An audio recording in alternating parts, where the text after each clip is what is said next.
Hello, good people. Uh, I'm happy you are here.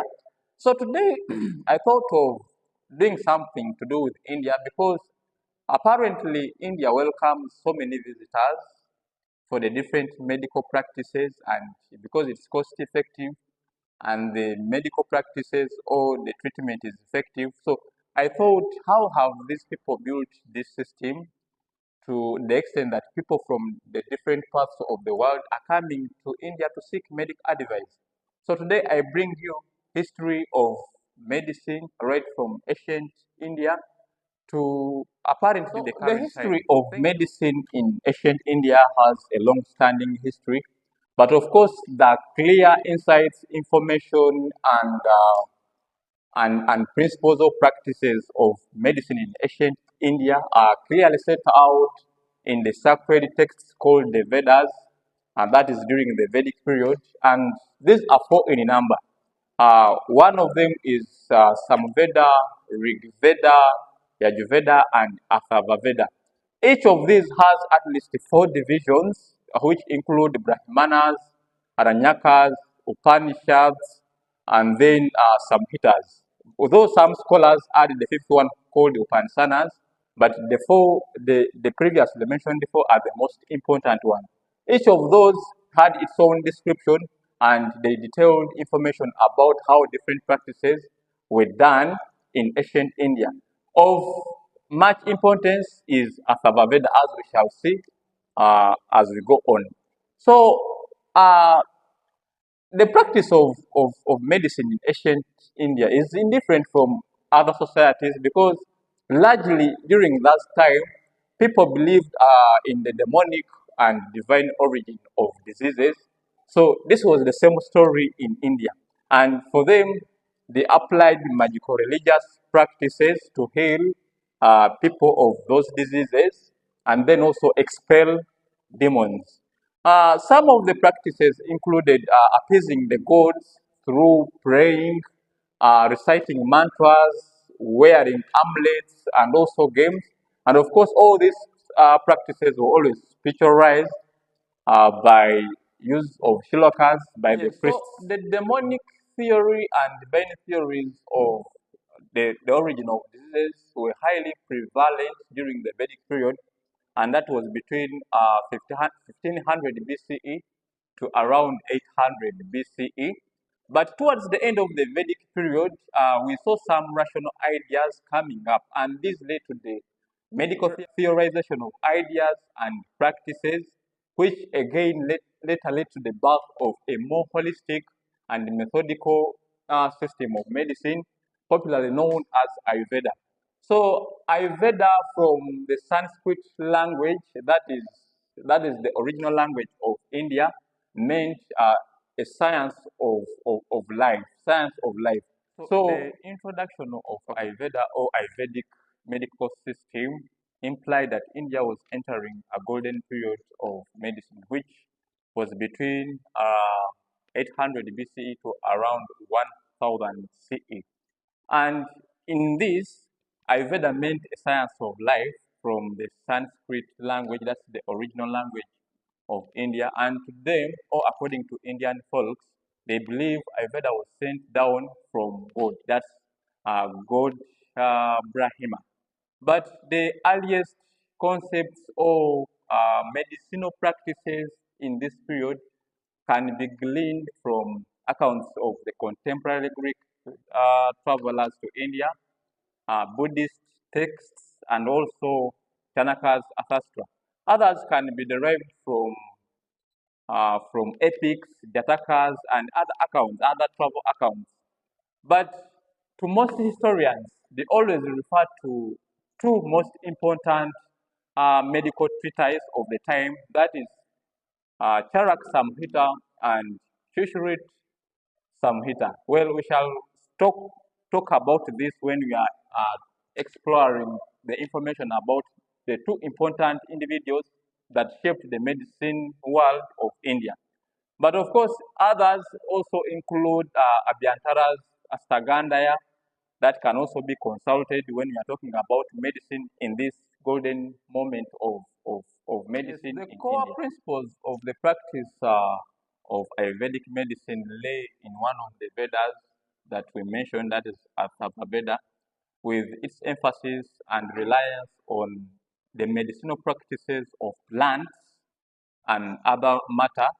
But as well, with the introduction of Ayurvedic medicine, we see that they tried to move from the magical religious practices and empirical thinking to something that involved logical reasoning after making observations before they made an intervention. Yes, because the Ayurveda used a holistic approach that cared about the body, the mind, and nature.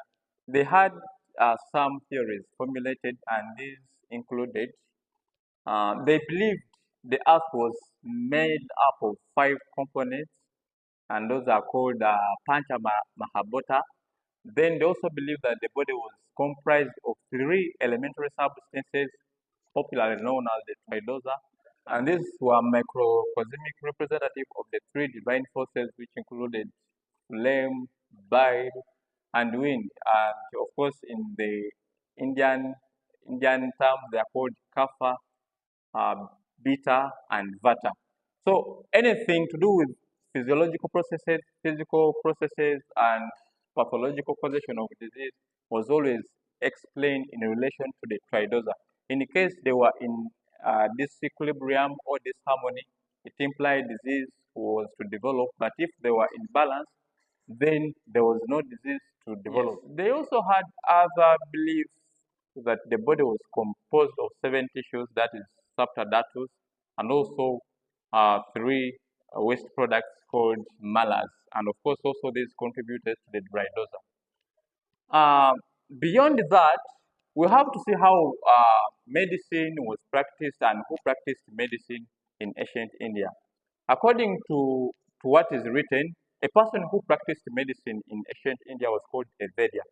And of course, these were highly respected, but were expected to exhibit high ethical standards and were bound by strict code of conduct. They were always under state patronage that was also responsible for their licensure, and they were given full autonomy when they are practicing their work. So we're not supposed to argue with Vedya.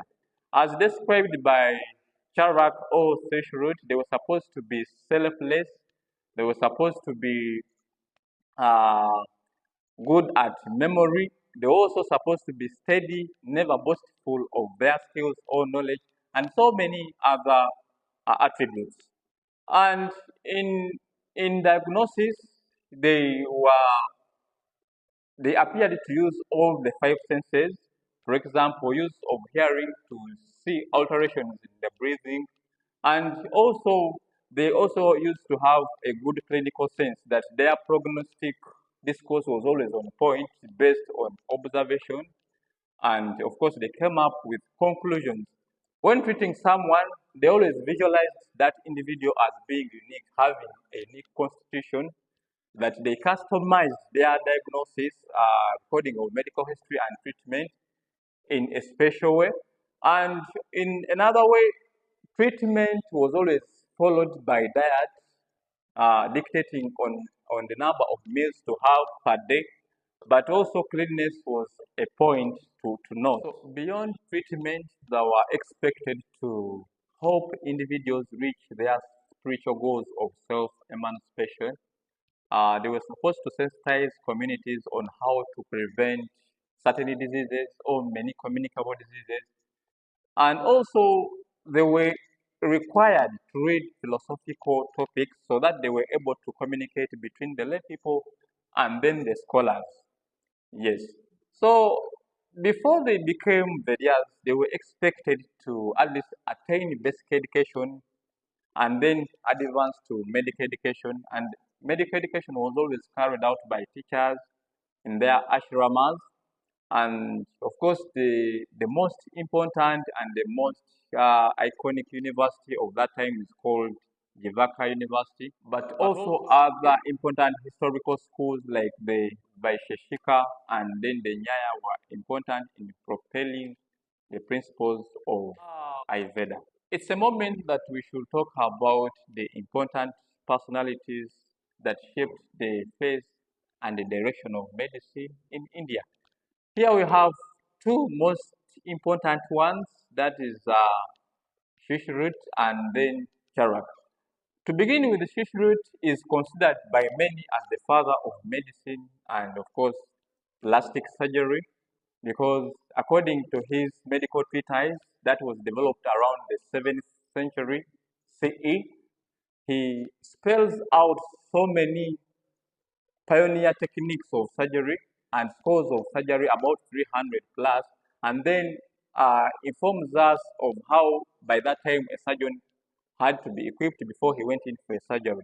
He was supposed to have at least 20 sharp instruments plus 100 plus blunt instruments before they could operate on someone. Well, it is at this time that a lot of information had to be gotten about how the human body functioned, but it was unfortunate that the Hindu religion prevented the dissection of the human body. So Charak, irrespective of all these, he still emphasized that for the students to learn about the anatomy and the physiology of the human body, they were supposed to dissect. This wasn't possible, but still he devised other means. For example, submerging the body for a period of time, then removing it while decomposing so that each of the parts could be easily separated from the body, and you would learn the different tissues, the different layers as the body went on decomposing. And because of this, we see that the anatomical field of India was simply restricted to joints, muscles, ligaments, and other parts like internal organs, blood vessels, and arteries were poorly understood. Interestingly, he also used other techniques while lecturing his students, for example, using vegetables for incisions. I believe this releases stress and it can actually teach someone to be adept at carrying out incisions or excisions. And it's the techniques he applied. So, given the difficulty faced during that time, is credited with the pioneering of some surgical techniques, for example, rhinoplasty, that is a reconstructive surgery of the nose, and because of that, he is labeled the father of plastic surgery in the world. So, if we are to talk about reconstruction, cosmetic surgery, it's Shishrut that led to the discovery of that field. So, irrespective of all the hindrances, the obstacles he faced that time, he propelled the field of surgery, actually reconstructive surgery, at the time, and as a result, he is referred by many as the father of plastic surgery, and his period is called the golden moment of plastic surgery in India and the world at large. So other personalities include Canva. We have also Jivak. This one, Jivak has so many stories and legends around him, relating him to be one of the physicians of Lord Gautama. And then we also have Charak. Charak, just like Shishrut, also developed a medical treatise called Charak Samhita, and this also details very many diseases, their etiology, and the use of different medicinal plants. And according to Materia Medica, he's of knowing about 500 medicinal plants. So contrary to other civilizations which were eaten up by the Western medical civilization, the Ayurveda is still surviving in India, and actually it's a strong part of medicine. Apparently, it's referred to as complementary alternative medicine. So this demonstrates how important it is, and it gave me the energy and the motivation to talk about it. It is still surviving and it's doing good. So that shows how strongly it was developed. I'm proud of you, esteemed viewer. How Through Ages promises to deliver to your expectation. Thank you for your time. Always at your service.